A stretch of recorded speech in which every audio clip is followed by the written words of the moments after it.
everyone, Dr. Ellie here, jumping in just to let you know we're going to be doing part 2 with Madeline Cohen, who is a licensed clinical mental health counselor and coach for parents seeking to break generational patterns to parent with skill and ease.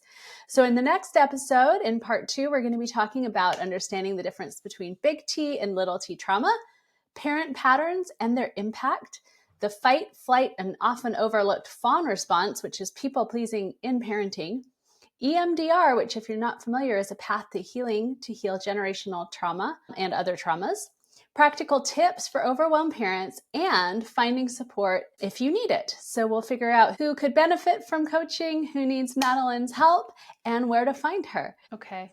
And I imagine trauma may come into this. And I know a lot of people have different feelings about trauma and what it may mean, or there may be different types of trauma. Do you want to talk a little bit more about that and how people perceive, when someone says the word trauma, how do people perceive that and what are the different kinds of trauma?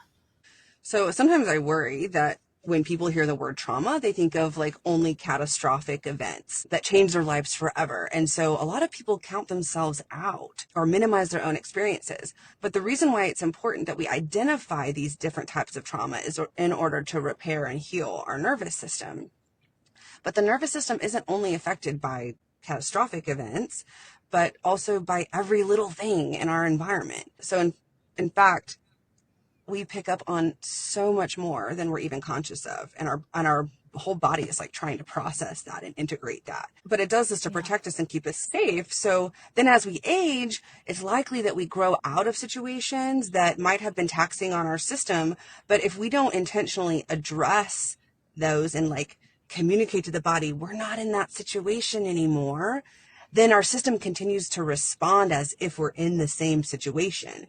So to go back to your question, a big T trauma would be something like Hurricane Helene. A little T, what's called a little T trauma would be something like this. So let's just pretend that when you were a kid, you would get home every day from school and you would feel anxious because you were waiting for your parent to get home. But when they would get home, you couldn't anticipate whether they were going to be in a bad mood or a good mood. Lots of times they were in a bad mood and they were disconnected as a result of the way that they were feeling. And so that would be considered a little T trauma because the inconsistency and the connection to your primary caregiver created internally either or a combination of a flight, fight, freeze, or fawn response, which those are the responses of the nervous system. And research has shown that these little T traumas, these smaller, like everyday occurrences, are actually have a larger impact long-term and are harder to repair. So I do see a lot of parents that when they come to me, they're minimizing their hardships of their childhood, but together we uncover how those hardships are actually bleeding through into their parenting experience. And so like an example might be that you might have a hard time holding boundaries with your kids because your parents were really strict. And as a result of your parents being so strict, you felt totally unseen. And so you give in to your child's every want, even though you know you should hold the boundary, but you're responding to this feeling of being unseen. And you're so desperate to not create that feeling inside your child. And so you end up, allowing them to just run the roost instead of holding the bounds. So like overcompensating and things like that. Okay. Yeah. I mean, a lot of times I see either overcompensating or parents that are stuck in the same patterns. Like they didn't like how their parents parented, but they can't figure out any other way. And so in desperation, they end up resorting to the same old things that their parents did, but they hate it.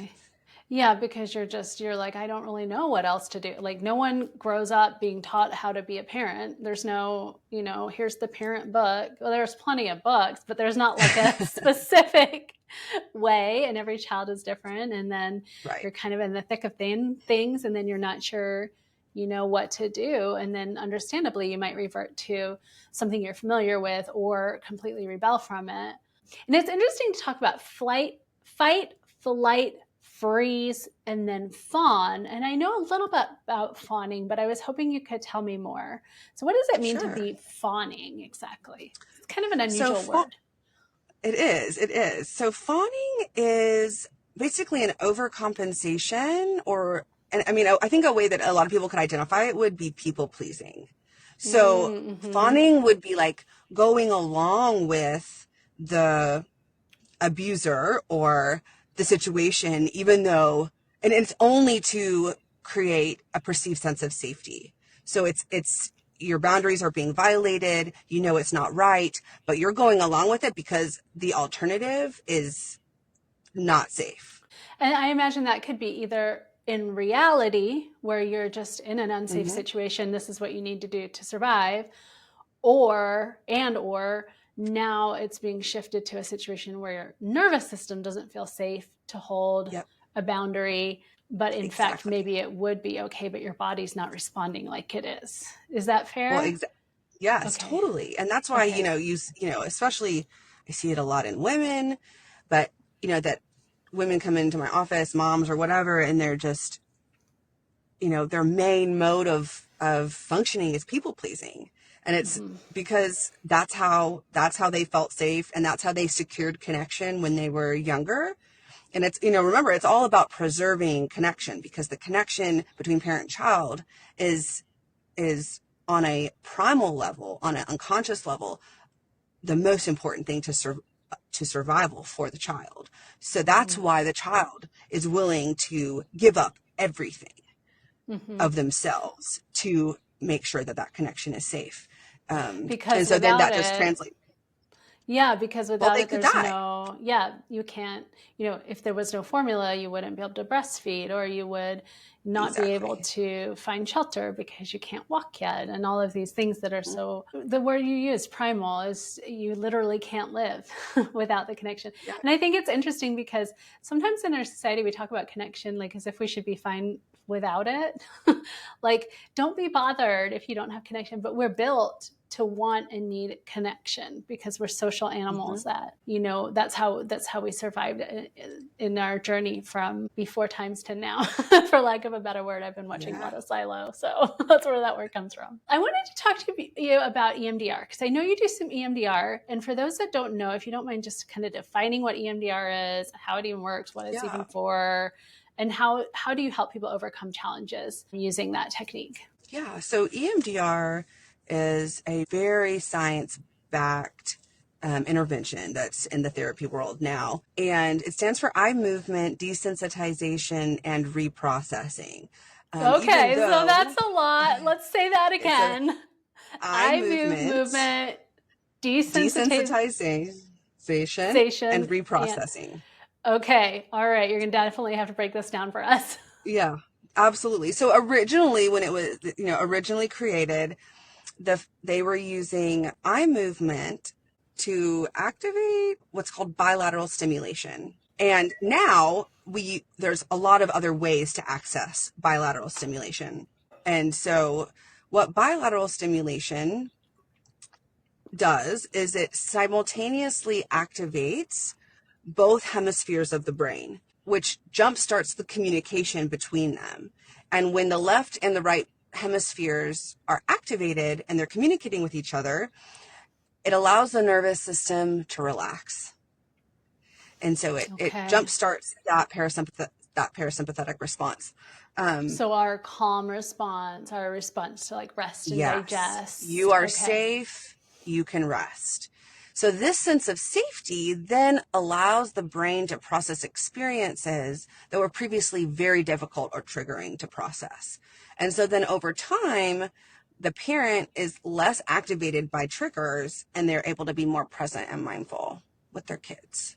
Okay. So is this like when we use like tapping to like calm our Mm-hmm. bodies and things Yep. like that? Is that what you mean by Yep. bilateral Yes. So stimulation? yes, Okay. tapping All or right. moving sides of the body, one and then the other. Oh, okay. And that kind of like So, helps you move into, hey, it's cool, it's calm. You don't have to be, yep, on fight or flight or fawn. You can move yep, into something that you can process. That's exactly. So, amazing. so I just as mean, something like, as simple as walking is accessible for a lot of people. yeah. Um, tapping your knees. If you're sitting at your desk and you're in a meeting, you don't want anybody to know what you're doing, and you just tap your knees, one and then the other. Oh, so good. It's such an interesting thing because I talk about this in my work all the time. Like, here's our brain, here's our body, and guess what? There's this neck right here where we're connected. And we're not, it's not that the mind is separate from the body and the body is separate from the mind. So in your work, you're using the physical body to calm the mind. And often in my work, I'm also using the physical body to calm mind, but I'm also using the mind to calm the body. And I'm sure you do plenty of that as well. I don't know. I could talk about that all day. I feel like for too long, we thought of our bodies as disconnected parts. And, of course, my work is being able to synthesize how all the different things go together, right? Which is a little bit of a vague concept to understand, but it's like the liver is detoxing and the heart is pumping and the lungs are doing this, but they're all coming together to create this other state of wellness or unwellness. And so, yeah, that's very interesting. What about practical tips? So let's say you're just like a parent at home and you're just like tearing your hair out going, my baby's, crying and my toddler's tantruming and I'm just exhausted and I don't even know where to start. Like, what would be a practical tip for parents who are just completely overwhelmed, but they do want to build those stronger connections with their kids? So before an attempt to connect with the child, a parent who's feeling overwhelmed or even just anxious should connect with themselves first. And so Okay. being regulated is not so much about being calm, but being connected to oneself amidst the turbulence of emotional experiences. So this is just a few tips. And if we end up working together, I have a lot more, but Yeah. take a few moments, listen to your favorite song, move your body, do some body weight squats, take some deep breaths, squeeze the back of your neck. There's a lot of nerves that run up the neck, but the key here is to notice the changes in the body as it relaxes, even if it's just a little bit, because that awareness of how you move your body and how it impacts the way that you feel is what creates the neural connection. Okay. So, once you start paying attention to your body, you're probably going to notice that you might have tension or tightness in other places like your chest or your stomach. And if you can just keep your attention on that tension for a few moments until you'll start to feel it shift and change. It's when we ignore it that it either it stays stuck. So you want to keep your attention on it until you start to notice it. And then you might start feeling some emotions. And if you have the time to allow that to come through, you keep your attention on it and allow it to move through you. And you might be surprised actually how quickly this process of allowing an emotion to move through its arc of intensity, it actually can happen really quickly if you allow it, if you're using your focus to attend to it. Now, if there's a lot that's coming up and you don't have time, you might have to ask your body, like, hold that for a little bit longer. I need to focus on the kids.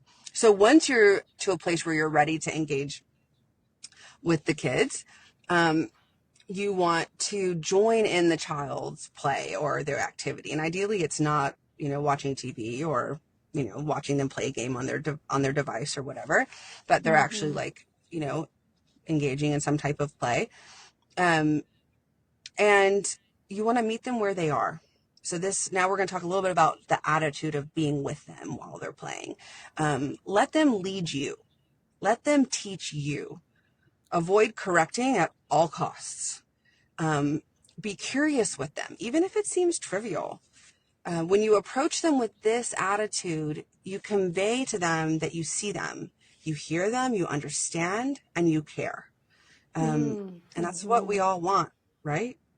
We just want to be seen and accepted in that moment. And I know that not every moment of interacting with your child can be like this, but if you can take as many opportunities throughout your day to hold this type of space for your child, it's going to be game changing. As you accumulate experiences like this, you're going to begin to see your child differently.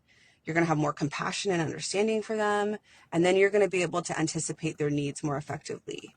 So I think that that's really the foundation of the work. And then for parents that feel like, oh my God, I don't even know how to be with them, that's where I come in. So part of my work with parents is helping them get back to a place where they can be more playful, more present in the moment. And I can teach you a whole new language of how to respond to them in a way that communicates these attitudes towards them.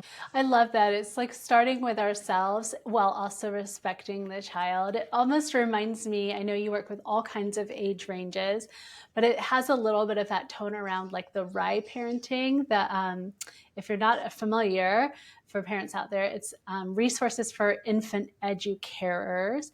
And this is just a parenting technique or style that I think you can do it all the time, but my familiarity with it is with infant work, where you're actually speaking to the baby and talking to your baby in a more sort of adult, respectful manner. And you might get some funny looks for it, but it's actually a very interesting thing. And I could see the extension from that into toddlerhood and beyond. But I agree. I think this is great for us to be aware, as with many relationships in life, oftentimes looking at how we are first is so important. And then looking outwardly after that is a great way to start building connections. So for people who don't know and want to know, one, where can they find you?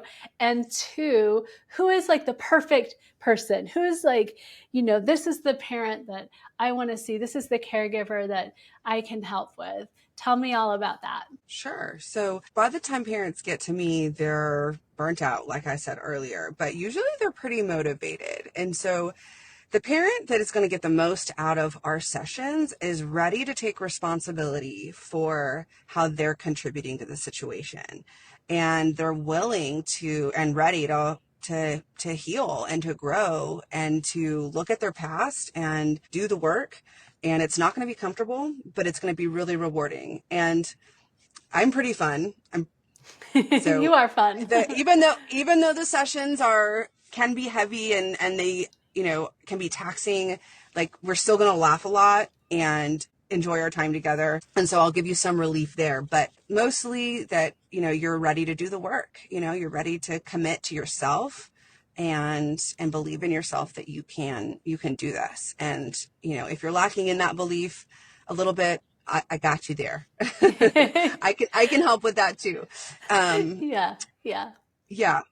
And so you can call me or text me, and you want me just to give my phone number on here? Yeah, whatever you feel comfortable with. Mm-hmm. Sure. So my phone number, get your pens ready, is 214-384-5906. I am located in Western North Carolina, but I do all of my practice online virtually, so I can see you wherever you are. And then my email address is my full name, Madeline Ann Cohen, but you spell that MadeLineAnNCohen @gmail.com. And my website's under construction right now, but I'll make sure that you get that, Dr. Ellie, as soon as it's ready to go. I would just say, call, text, or email, whatever you're most comfortable with, and I'll get back to you as soon as I can. Oh my gosh, amazing. So all those parents out there that are just struggling, tearing their hair out, Madeline is ready to help you. Do not worry. You do not have to be perfect. She is there for you. She gets it. She has young kids. She has been through a journey. We're all still going through journeys, so definitely reach out to her, and I will link all of that in the show notes as well. And online is so amazing. I know from my own self, trying to block out, anywhere from 2 to 4 hours to get to an appointment can be so challenging. And so, if you can sneak that in online, why not in this day and age? So I think that is great. So if you need to reach Madeline, please reach out. And if you need a holistic pediatrician, again, in or around Asheville, North Carolina, I see kiddos 0 to 21. And if you need functional medicine from 2 to 102, definitely reach out for that. Or if you need supplements, I will link my full script below so that you can get a discount. All right, everyone, I'm wishing you well. Bye. And thank you so much for being here, Miss Madeline Ann Cohen. I love it. Bye.